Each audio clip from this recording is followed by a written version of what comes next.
Hey, hey, hey. Hey, hey, hey. We're all here because you see the potential that Handshake can grow into that not very many people see right now, which means you have adopted the kind of visionary outlook on this technology that the internet pioneers in the 90s have adopted. Very exciting. Except where we're headed from the vantage point of present day is that we're entering the third era of the internet, which someone call it the Web 3.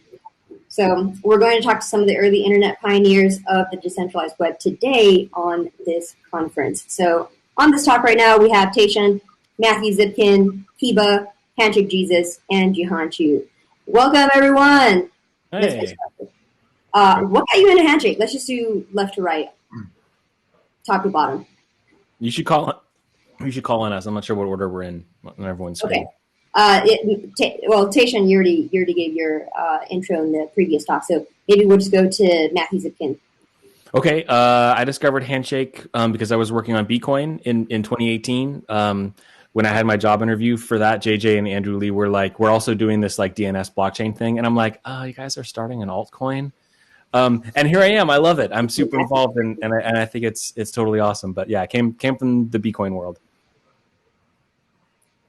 Do you want to give some context about what Bitcoin is? Because it's right, of course. Sorry, right. We're talking to the most general audience possible here. So Bitcoin is a Bitcoin full node written in JavaScript by almost entirely by JJ, and it was used by Purse.io which is a company that can buy anything you want on Amazon using Bitcoin, and it's like a platform where somebody buys the Amazon thing and you give them your Bitcoin.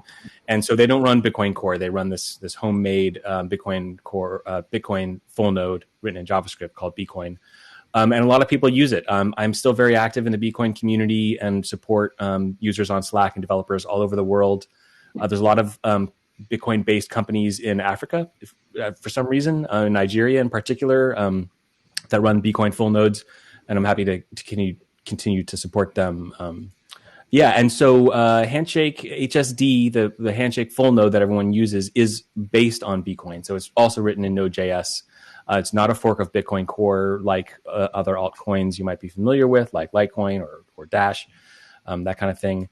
And because JJ had written basically all of Bitcoin and had this idea for Handshake, it made sense that the Handshake full node would be a code fork of Bitcoin. And so all the engineers that were familiar with Bitcoin, like myself, Mark Tyneway, Boima, Nodar, Javed, by identity, are also very familiar with the Handshake code base. And so that made it very easy to transition over and start helping people get Handshake installed in their systems and in their projects. It just kind of took over. The last thing I'll say about it is Bitcoin only has like 50 nodes on the Bitcoin network. Bitcoin has got something like 10,000 nodes, and like a handful of them are Bitcoin. And so we had a couple of users. Handshake, 100% of the nodes are HSD. And so we're discovering a lot of things that like Bitcoin didn't have to worry about because it wasn't the majority of the network, and HSD is like the entire network. And so it's just very exciting to have all these users. Great. And the implementer of Bitcoin and implementer of HSD is going to be in the Q&A closing ceremony tomorrow. So if you have questions for him, you go ahead and ask him. That's great. I have some questions for him, actually. Yeah. Rare appearance. Okay. We'll go on to Kiba, full stack developer, and HNS Fund. Tell us about yourself. Hello, everyone. Nice to be here. About me, I'm just a developer. Just like learned how to code, got into crypto like a couple of months after that and kind of ran with it for the rest of my life, I guess. Seems to be the plan. And I got into Handshake almost a year ago exactly, like right after, actually like a couple of weeks before mainnet launched. And my friend asked me to do a freelance job for them. And they're like, "Oh, can I pay you in Handshake?" And I was like, "What's that?" And they're just like, "Oh, it's this blockchain that's about to launch." And it's like, you can't even pay me with them yet. Or like, I don't know. But I accepted, and here I am. I think the idea and the concept of Handshake, of like owning your name and everything that comes with that, like the security and interoperability and everything, programmatic domains, is really powerful concept. And you're only scratching the surface. So I'm really excited to see what people are building on top of it, especially open source things where they can be integrated with other blockchains or with other services that aren't possible with normal Web 2 domains. Yeah, and if you could take away anything from this conference, it's just ideas about what you can do with this. Yeah, and actually meeting people, because I don't really talk to anyone. I'm mostly just doing my own thing. So I'm really happy to just make friends too. Yeah. All right, Handshake Jesus, welcome, welcome. Thank you for that. I found out about Handshake this summer. I had a previous acquaintance with one of the founders, the second of the two Andrew Lees, or the first maybe, the PIA founder. He and I had gotten together a few years ago to discuss some humanitarian business. We were talking about doing a technical and financial literacy program for kids in schools, and we happened to stay in touch. And as a matter of fact, the last time I saw him, we had discussed his running for president, and I reached out to him this summer and I said, hey, where are you with that? And what are you working on? And he said, I'm working on Handshake. And I took a look at it and was blown away. I loved its simplicity and its basic Bitcoin proof of work framework, but just focused on DNS. When I saw Bitcoin, I actually found out about it from Andreas Antonopoulos and about 213, 214, and I just freaked out. I read everything I could, but interestingly, I saw the revolution there. The decentralized trust network, the deliverable of trust minimization. And I felt similarly when I saw Handshake. I had thought I retired and the bankers were pumping our bags and we won and the wealth transfer had occurred. But when I saw Handshake, it was clear that there was a lot more to do and that there's something really special about self-sovereign identity. I'm a psychologist by training, but I've been an investor for a long time. But mostly it's about finding freedom and empowering others these days. And Handshake looks like the perfect vehicle for that. I talked about Bitcoin being a revolution. And I really believe that Handshake, we won the revolution. And the money is flowing into the decentralized ecosystem. And now I see Handshake as an evolution. And the decentralization of the internet. So I'm all in. All right, Jehan, tell us a little bit about yourself. Awesome, thanks again. So yeah, Jehan Chu, I'm the founder of Kenetic. We're a blockchain investment firm. I'm also the founder of the Ethereum meetup in Hong Kong back in 2014. So that's actually how I got to know Vitalik, and through Vitalik, Joseph Poon, through Joseph Poon, Handshake. How I got in. And I think fast forward to today, like the way that I look at Handshake and the way that I kind of sell it to other people and try to get them interested in is, you have like the web that we know, we have the dark web, and then to me, Handshake is the doorway to the light web. It is the decentralized internet that we really want and that we really deserve. And to have a censorship-resistant internet where content and ideas and applications can roam freely and people can interact with each other in a way that's not kind of mediated by centralized authorities. That's really what Handshake enables. We have incredible functionality deeper in the stack, from storage to infrastructure. But it all begins with how we interact with the web, and that's browser, and that's domain, and that's Handshake. So without Handshake, I feel like we're missing the faceplate on like the world's most advanced kind of Android functionality, and so we really need this. I think Handshake, in addition, I always think of it as the identity layer for people, places, things, and ephemera. And I think increasingly what we're going to see with Handshake, in addition to just domain names, is and we're starting to see it, even other protocols using Handshake as a layer, a reference layer, and a registry layer. The example that I always like to give is, imagine a Honeywell, a .Honeywell domain, and imagine you take that namespace all the way back so that you have transaction 6 machine 5 jurisdiction 8 Honeywell, and you can actually capture the entire namespace in a unique, persistent, and censorship-resistant way for even transactions in a way that's kind of universally referenceable. Like, that's the power of Handshake. I think that NFTs are an incredible opportunity for Handshake as well. The ability to kind of, which is why I bought the .nft domain, to be able to kind of not only capture in Amber, digital Amber, all these different ideas and content, but to be able to name them and find them and reference them. That's really the power of Handshake. So when I get psyched about Handshake, these are the things that I like to talk about. Yeah, and to add to that, Handshake really makes it so that domains can become the digital tomorrow. And land is important. Digital land is also valuable if it's scarce. Cool. Well, thank you everyone for giving your intros. I'll do a really quick intro and then we'll go on to a round of questions. I got into Bitcoin really early on in 2014. I was ideologically aligned with it and then saw the potential of Bitcoin, and now we're kind of seeing the fruits of that manifest. And then afterwards I joined Cosmos, and now I'm kind of doing this dWeb Foundation with Jehan and Tieshun. And yeah, we're really big believers of Handshake, as you can tell.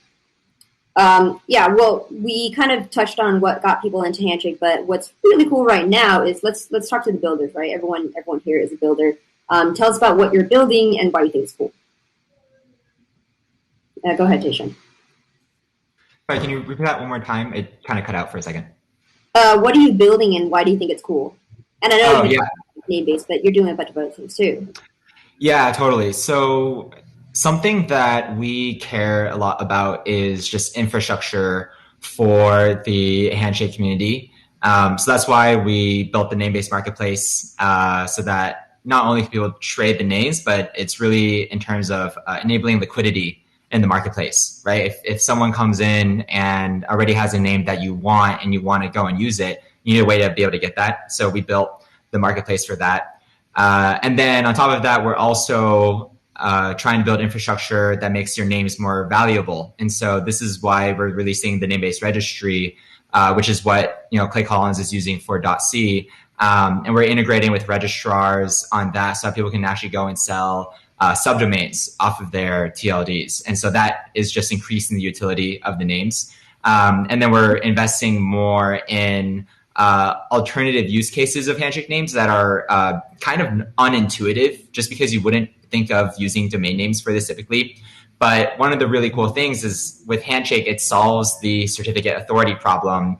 Basically, instead of having to rely on a third party for trust, you can rely on the Handshake blockchain. And once you can do that, you can actually start using Handshake names for more use cases than just for domain names. You can use it for actually decentralized identity, which is why we worked on the Handshake login spec and Namer News as an example for how to use Handshake login in a normal website. And so now you can actually use your name for decentralized identity. You can use it as a registry. You can use it as a normal website. And then there's another use case, which is even cooler, which is a little bit too broad to go into now, but you can actually use Handshake for decentralized social applications. Like you can actually build like decentralized Reddit and decentralized Twitter using your Handshake names. And it's really, really cool because one is it's only possible today by combining Handshake with new decentralized technologies like Skynet and Akash. But then also, a lot of people haven't realized the potential of this just because right now the current model for decentralized social applications is like federated applications, which just have a lot of really bad user experience issues. And with Handshake, you can actually solve them. And it's fairly nuanced how it solves them. But basically, we're working on developing this infrastructure, building example apps so that the community members can see what's possible with Handshake, and then go and take it and run with it. Totally. What are you building, Matt? I'm trying to focus on the core applications that support Handshake, which is HSD and HNSD.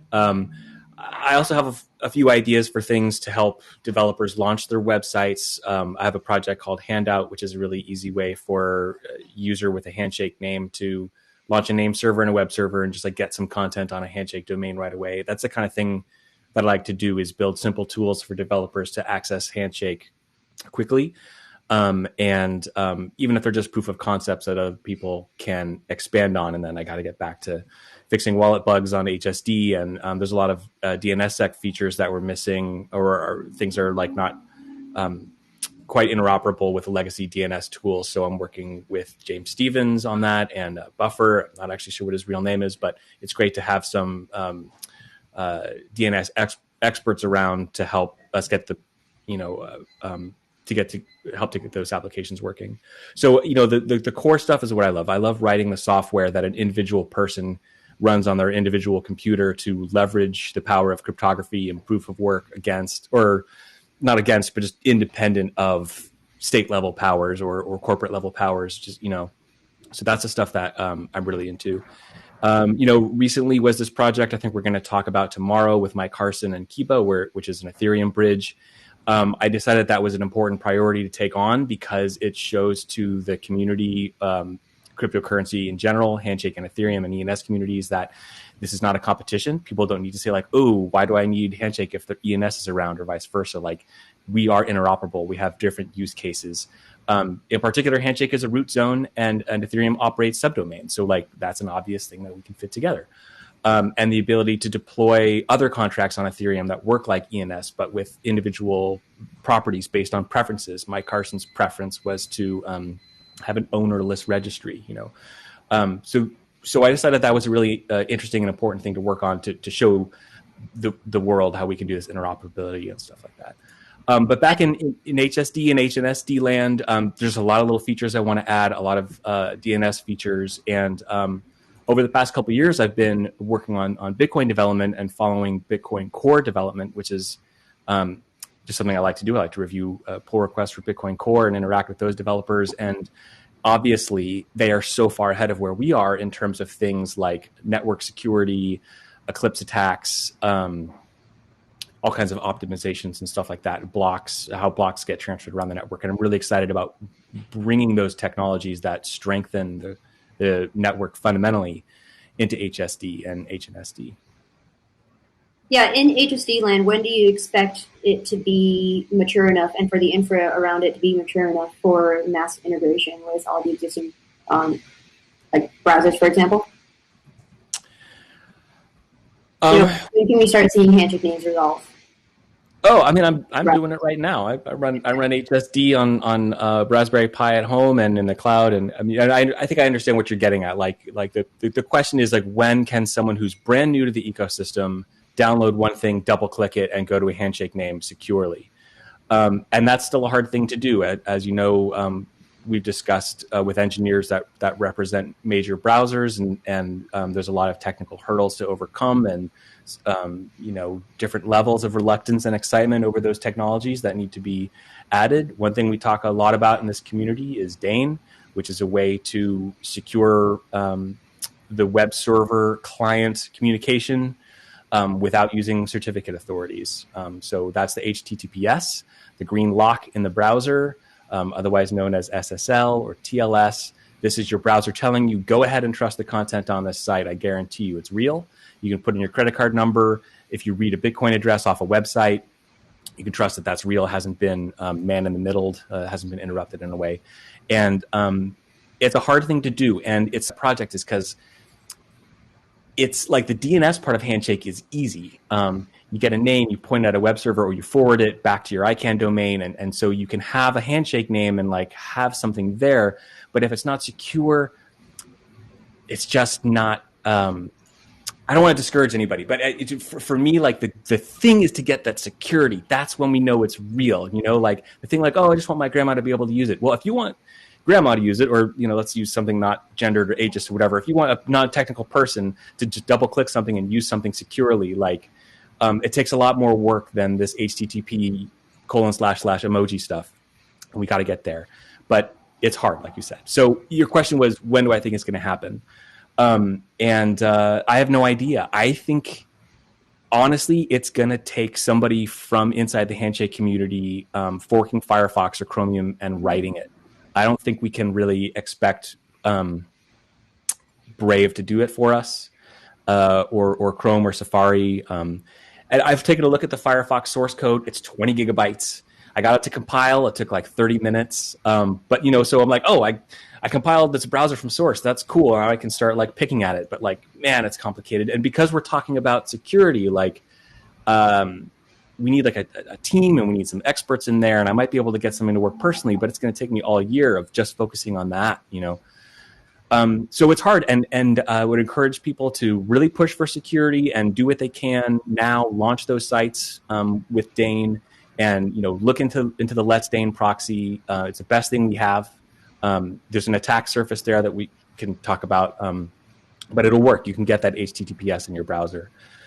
And I think we need to be patient, and maybe as Handshake gets more exciting and we get more funding from different groups, maybe we can afford a group of developers to add that feature to a fork of a browser. Or, something else we've spoken about in the developer channels, there's other browsers, like not just Chrome, Opera, Safari, Brave, but like Puma has shown some interest. That's very interesting. I don't know if they want to add Dane, or if they have that technology available to them, the expertise, for example. But one thing that I thought was interesting that somebody mentioned is a Tor browser, because this Tor is like, it's an alternative system, and not everybody in the mainstream loves Tor, and you have to download a special browser to get to Tor sites, and it's a fork of Firefox, and they're interested in security, and they take Bitcoin donations, so they're aware of that kind of stuff. So maybe we should go bark up Tor's tree and see if they could add Dane support in a way that would be helpful to Handshake.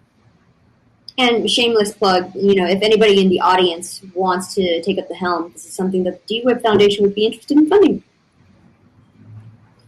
All right, Handshake Jesus, what? When I first started to engage, it was all about just learning. There was so much that I didn't know, and actually, that's what I love about this space, is it's constant learning. So one thing that we just created and was a co-sponsor of this event was the Handshake Institute. When I love the fact that it rose up out of the community, and I want to make sure that although it's a centralized body to some degree, it was generated by the community to meet certain needs. But what we are is a U.S.-based 501c3 slated organization, educational organization that's basically got a couple focuses. When I looked at to take a step back, one thing that I love about Handshake is the spirit of gifting. And if there's one thing that I've really tried to create is momentum around gifting. It feels like an emergency to me to get your friends and family their names on the decentralized web. And I'm surrounded by so many amazing superstars, I had to find a role. And I felt like that was an interesting role to fill. Part of it is the concept of creating momentum. When you have something like Handshake at your back, you can fearlessly bring the gospel, so to speak. And so I, played that scrappy role on Twitter to raise awareness and develop momentum. And we all know that's where a lot of early adoption goes on with crypto. And so that's where I focused a lot of my energy, was just raising awareness, at least subtly, and gifting and developing some momentum around gifting. It was one of the most beautiful things. There's two things that I loved about Handshake, was the simplicity with the Bitcoin base focused on the DNS and the distribution model. And it's kind of based on this radical gifting. And so that was really kind of where I started. But then when I looked into the ecosystem as a whole, I saw a couple places I could also contribute. And one of them was that I wanted to raise awareness to developers claiming, and just work on that claim function. not only with developers that got the airdrop, but with the top 100,000. I feel like once we can onboard, it's about onboarding and adoption. So the organization is focused on raising awareness and at the same time growing and sustaining open source development. One thing that I saw early was Kiba's HNS fund, and I just thought it was a beautiful place to contribute. And it's a community-based, non-VC funded fund that I've been working with him on that I just think is another place of focus. So we created the Handshake Institute. The first large donation is going to the HNS fund. I'm excited for Kiba, who's sitting right here, also to talk about that. We're going to get a Panvala match, and we're open to, funding open source development and really growing and sustaining that over time. I think the interesting thing about Handshake, like Bitcoin, is that there isn't funding built into the protocol level. And so it's required from the community in a lot of ways, whether that's VC, which is great, or community-based donations, or different projects that can produce some revenue. So some things that I'm focusing on is that 501c3 vehicle. So in concert with the dWeb Foundation, that we discussed potential partnership around being a U.S.-based alliance partner, so we can work in multiple jurisdictions. Something that you brought up last night. There's a certain need for centralized communication at this level, whether it's with Coinbase or ICANN. So the concept of developing a foundation just made sense. I like what the founders did in dissolving the initial one and then having the community rise up and develop multiple ones in concert, which is really what this was. People had different ideas and could see the need, and so the Handshake Institute is just a group of us. It's Mark Smith, myself, Christian Stark, getting it rolling, and our first big focus is on the HNS fund.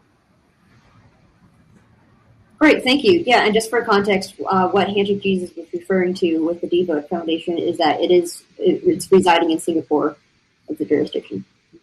Yeah, we've only got 5 minutes left, so we didn't even get through the whole round of people. So I guess keep it very quickly, and then Jehan, talk about what you're building and why it's cool. If you can. Yeah, I can be pretty fast. I'll also be talking about what I'm building on the Badass Domains thing tomorrow. But two things that I'm really focused on is Handshake Domains as an identity, much like Tieshun. I have a slightly different take than him, but I won't go into it. But yeah, basically like allowing your domain to be everything about you, whether it's like pointing to your crypto addresses, whether it's like pointing to your actual passport or identity.